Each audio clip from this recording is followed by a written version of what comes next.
Back again. Frank and Annie looked at each other. Frank followed Danny and came back with him.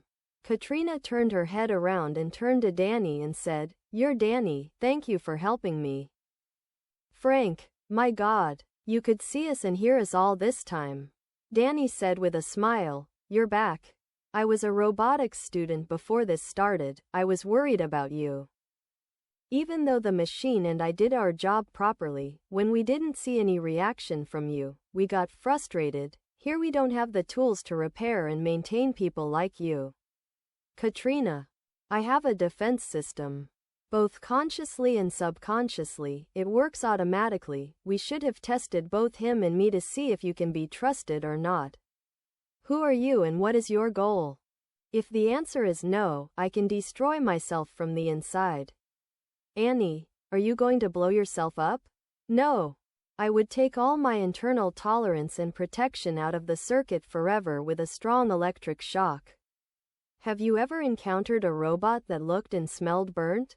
Frank is not a bad man. But he doesn't know how to treat a woman. He touched me in the car.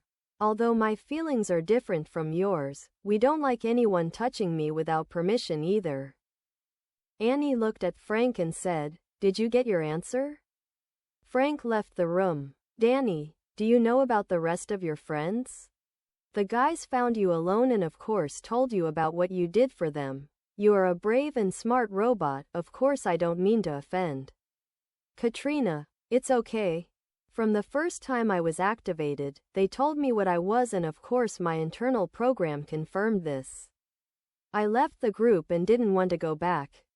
But I fell into this day in the conflict with the cyborgs and flying robots." Annie, "Were they bothering you? Do you understand the meaning of these things?"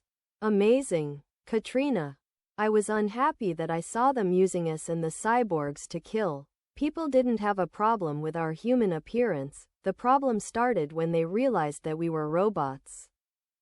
They would distance themselves from us and if we were seriously injured, they wouldn't help us, and some of them would attack us or trap us in the cyborgs and birds to free themselves. And they were happy to see us destroyed by each other. Of course, there were those who wanted to help us, but they couldn't do much." Danny, "The truth is bitter. And you are considered a kind of rebel." Annie, "Someone is after you. Do they know where you are?" Katrina, "My boss knows, and he sent someone to find me." Danny, "Are they humans or robots?" "One human and the rest robots. The human who let me escape, but now he has to bring me back, because he might be imprisoned or killed." Annie, "How close are they to us?" "I don't know." Katrina stood up and said, "Take me outside and into the sun." All three of them left the room. Leona came towards them when she saw them, and Katrina smiled when she saw her. Leona, "It's good to have you back. Your hand is healed." Danny, "I tried as much as I could to make your hand both secure and usable. Of course I had to glue the two parts together with an extra piece." Katrina gently waved her hand and said, "It responds slowly to commands, but he's doing very well, thank you."